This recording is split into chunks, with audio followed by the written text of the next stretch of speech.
सबसे पहले अमरजीत जी, चर्चा की शुरुआत आपसे ही।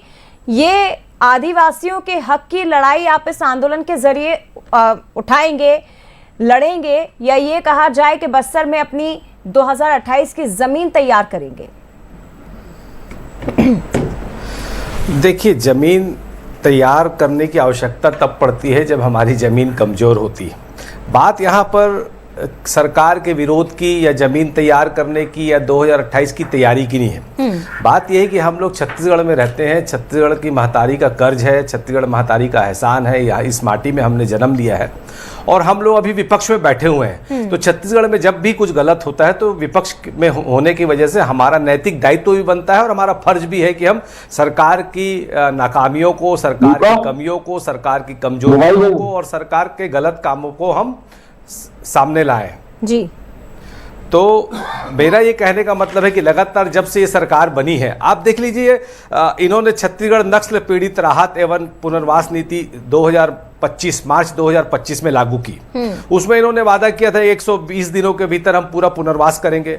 आज तक कोई पुनर्वास नहीं हुआ, कोई आंकड़े नहीं है सरकार के पास अधिकृत, ये बता नहीं सकते। इन्होंने कहा था कि हम 3 वर्ष तक 10,000 प्रति माह जीवन यापन सहायता देंगे। आज तक कितनों को दिए, ये मेरा अधिकृत आंकड़ा सरकार का आज तक सामने नहीं आया। इन्होंने कहा था बस्तर में नक्सल मुक्त होने के बाद हम पूरे बस्तरियों को शिक्षा और कौशल विकास देंगे। कितनों को आज तक ट्रेनिंग दी, इसका सरकार के पास कोई रिकॉर्ड नहीं है।